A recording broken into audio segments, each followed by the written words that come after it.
Lev Vygotsky was a psychological theorist who is famous for arguing for the importance of social aspects of cognitive development, specifically intersubjectivity and guided participation.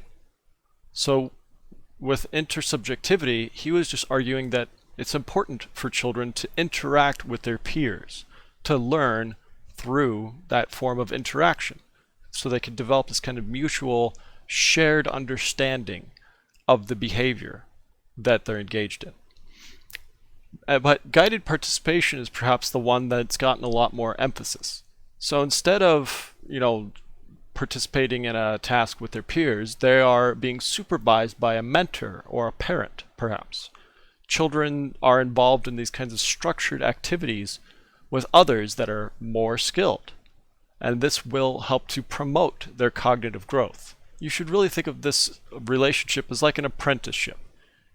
Whether the parent or the child understands this, what that child is doing is observing the parent, getting feedback from the parent, and learning how to be a person from that parent.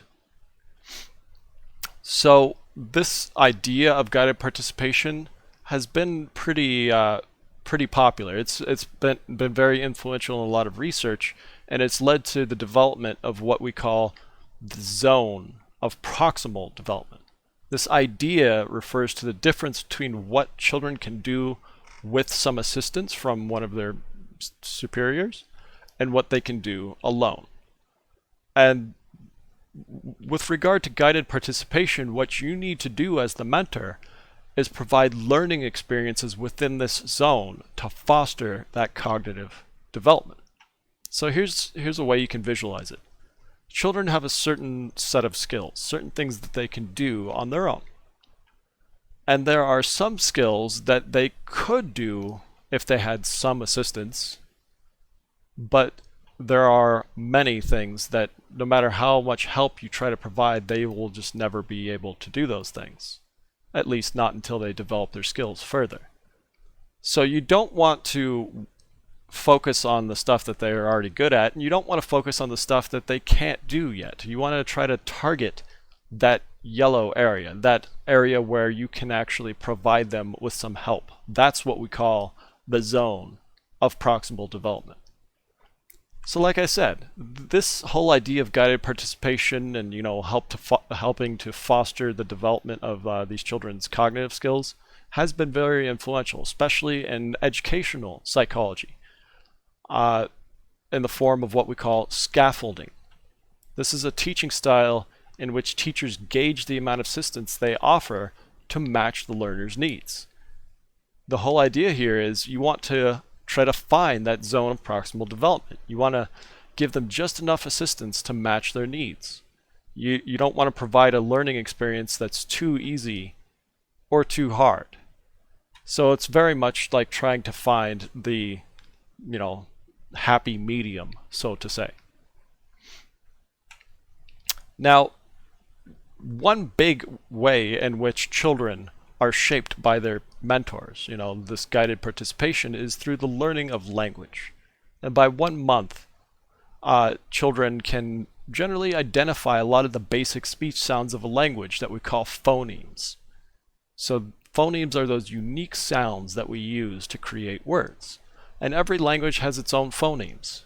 In English, we have, I believe, 48 unique phonemes, which makes English kind of a difficult language to learn because while we have these 48 different speech sounds, our alphabet does not have 48 letters. So we have to use the same letter multiple times for different sounds. Like, for example, what is the sound that the letter A makes? Well, it could be ah, or a, or There's a lot of different noises that the letter A can make, and it's not just A. All the vowels make multiple noises. Consonants usually only have a single noise, but our vowels in English have multiple noises. Other languages don't generally have this problem, but I don't want to start ranting about English. English has its own problems. But the whole idea here is different languages have different sets of phonemes. And when you're born early in life, in the first few months, you can hear and practice all the different phonemes that you're exposed to. But as you grow older, you lose some of that potential. Due to things like synaptic pruning and neuron death, you will gradually lose the ability to produce and perceive phonemes that you are not exposed to. And this is why we have those stereotypical language learning difficulties. For example, people who are raised in an Asian language speaking environment, like Chinese language or Japanese language, these Asian languages, they tend to not have phonemes differentiating the ul sound from the sound. And as a result, they quite literally just can't hear the difference, and they can't produce the difference. It sounds the same to them. Because they weren't exposed to those phonemes early in life, they lost that potential. They lost those skills. But that's not necessarily a problem. All we're saying here is your brain develops to be more efficient based on what it's exposed to. That's the whole idea. And after a child learns the basic phonemes from their language, they will start to pick up words over time. Children learn to pay attention to words by looking for stressed syllables. When you stress a syllable, that usually signifies the beginning of a word. They also tend to pay more attention to the first word after a brief pause in speech. That usually signifies the beginning of a sentence. And they'll also pay attention to often repeated or emphasized words, which is typically related to their importance. And with regard to this whole parent-child, apprenticeship kind of relationship I was describing, adults do seem to have this instinct to help children learn a language. When an adult is talking to a child, they will often engage in what we call infant-directed speech. You could also call this parentese or motherese or baby talk. This is a kind of speech that is slow and has exaggerated changes in pitch and volume, often using very simple words and simple ideas.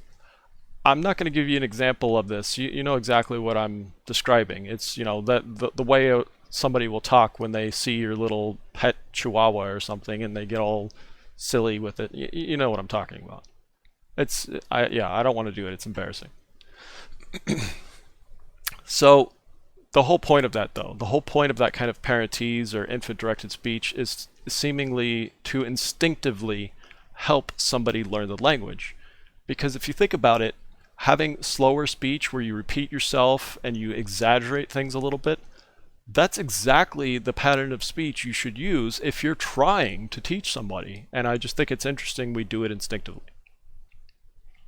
So, as a child is starting to learn language, they're going to show certain milestones. After about 2 months of age, that's when most children will start to coo. Cooing is the repetition of vowel sounds. Like if a child goes ah or eh, little noises like that, meaningless noises produced by babies, vowel-like sounds. And then at about 6 months of age, that's when children will start babbling and gesturing. By babbling, I just mean repeating constant vowel combinations, like ba ba ga ga na na, noises like that. And I think it's really interesting that the words we have for mother and father can be pronounced by a child that's 6 months of age. I don't think that's a coincidence. And then by about 8 to 11 months of age, that's when children will start to kind of mimic the pattern of speech that they are exposed to. So they're still babbling, but that babbling seems to have a kind of grammar to it, a kind of structure to it. This is the kind of, when you listen to this, it almost sounds like somebody's talking. If your infant was doing this in the other room, you might be deceived into thinking they're actually speaking language when it's just nonsense that resembles language. And by doing this, what the child is demonstrating is that they are learning those basic rules of communication. They're learning things like grammar and structure that they have been taught. At 12 months of age, that's typically when children will start doing what we call holophrasic speech. This is extremely simple expressions consisting of only a single phoneme. Like a child might point to something and give it a very simple name. Like they might point at their father and say "da," or point at a duck and say "duh." Very extremely simple words. The first full word usually doesn't come out until a bit later. It varies from child to child, but it's usually somewhere between the first and the second year of age. And for English speakers, at least, that first word does tend to be a noun. Like they might, point at something that they have in front of them and say cookie or toast or dog. Really simple words that describe objects or thing or people around them. And then typically it occurs around 18 months of age. This is when children have moved beyond the first full word and start to put words together. So they form like noun-verb combination sentences. It's what we call telegraphic speech. Speech consisting of only the words necessary to convey a simple idea. Like instead of just saying cookie, they'll say give cookie or want cookie. Very simple concepts. 2 or 3 word sentences. But yeah, like I said, it's somewhere in this 1 to 2 year range that children do start to use their first words and then put them together to form these telegraphic speech patterns. And it's about the second year of age that children will start to really use a lot more words. Most children have a few hundred words that they've learned by that second year of age. And just to look forward a little bit, by about the 6th year of age, that vocabulary has expanded like massively to at around 10,000. So once they learn the basics of how to put words together and what the sounds are, the vocabulary comes pretty quick after that. They're learning new words every day. And when it comes to how children learn language, what we often talk about in the research is symbolic thinking, like understanding symbology, using words as symbols. Before children are 12 months of age, they will use symbols to communicate in non-linguistic ways. Like they'll gesture, they'll point. You can even teach them sign language. But it isn't until a bit later that people like Piaget believed that they could do this. So we have some pretty clear evidence that Piaget underestimated children's linguistic capabilities. Just because they can't talk to you, that doesn't mean they don't understand how to communicate, basically. So like I said, once they learn to talk, once they learn those phonemes, their vocabulary explodes, in a manner of speaking. It does this in a process that we call fast mapping. Fast mapping refers to when a child makes connections between words and what they refer to so quickly that it's like they're completely ignoring all the possible meanings of that word. They're just making quick and fast assumptions as to what a word might mean. And oftentimes they're right. Like it's kind of interesting. It's a little hard to understand exactly how kids do this, but they are very good at just making good, quick assumptions as to what various words are referring to. And this is around the same time that you'll start to notice your child engage in what's called private speech. This is when a child talks to themselves in a way that's not designed for communication. It's just designed to help regulate their own behavior. People of all ages talk to themselves from time to time, but this private speech seen in early childhood is oftentimes audible. It's not intended to be audible, but it tends to come out because that's, the pattern we generally see. It isn't until later on that they learn to internalize the speech. So you're still doing it. Even, right now, you're probably still talking to yourself, but it's completely silent at this point. If you talk to yourself audibly quite often, that's kind of interesting, that most people don't do that.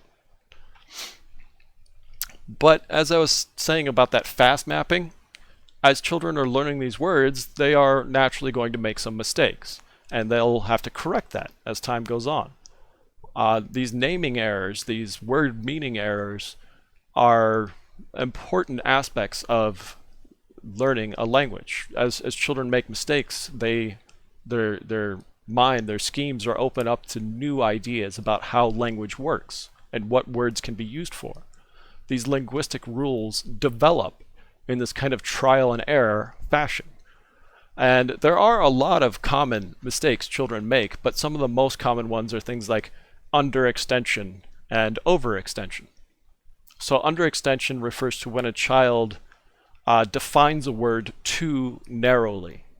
So, like for example, they would think the word daddy refers to only a single person in the entire universe. Like there's only one daddy, and daddy could never be used to describe another person.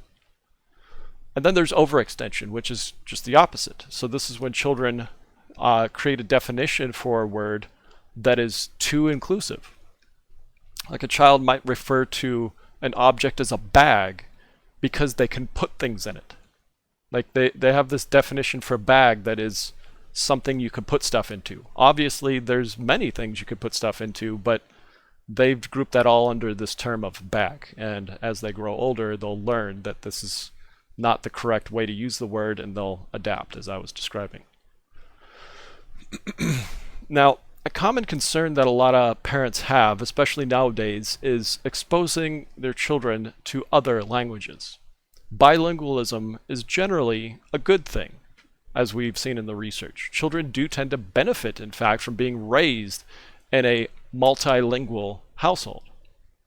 Compared to monolingual children, bilingual or multilingual children do tend to have a somewhat smaller vocabulary for each individual language they've learned, but they have a greater total vocabulary.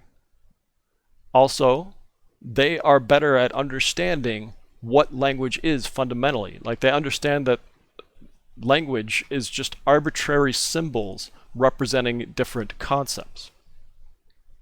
They also seem to have more skill when it comes to using their language, like just communication in general, and they have a better ability to understand themselves and to monitor their own behavior, it seems. So what we generally recommend for multilingual parents is to expose your children to these languages, especially because you don't want them to lose that potential to understand later on. It's much harder for a teen or an adult to learn a language than it is for an infant. Now, when children do start to combine words to form basic ideas, this demonstrates that they are learning some basic grammar. And by preschoolers, most children will have developed many grammatical morphemes, those words and endings of words that can make a sentence grammatically meaningful. So these children are learning how to put the words together. They're learning that structure. But they aren't always used correctly. In many cases, these preschoolers who are learning these rules, they apply them very effectively, but they don't really appreciate the exceptions. They haven't learned the exceptions to the rules just yet.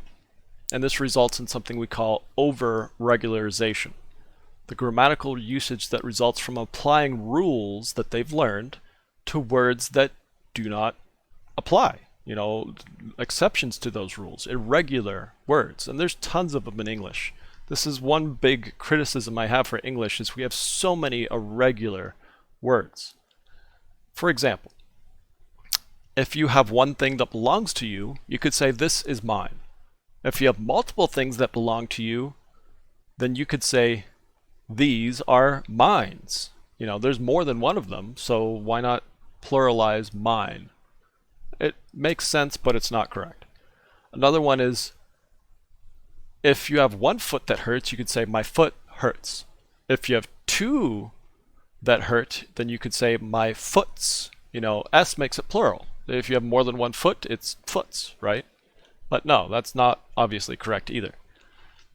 And then if you want to talk about past tense, we all understand you put an ed at the end of that verb, like jumped or painted, right?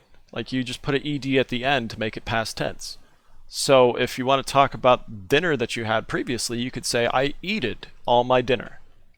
So this is what overregularization is, and it's just the result of our language, English language, having so many problems with it. So learning a language takes a long time. It takes a long time to learn those rules and then learn all the exceptions, and you're never really done learning a language.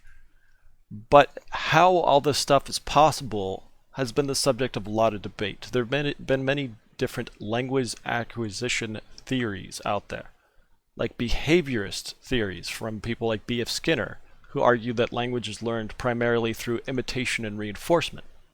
And then Noam Chomsky talked about what we call the linguistic solution, where people are born with like innate neural mechanisms, such as like a language acquisition device. Like we're born predisposed to being able to acquire a language. Then there's the cognitive solution, where people use their cognitive skills to look for patterns and irregularities and create various schemes like we were talking about earlier. And then there's that more social, like interactive solution, where it all comes as the result of interacting with others, from learning from your peers and your mentors in this more, real world kind of behavioral way.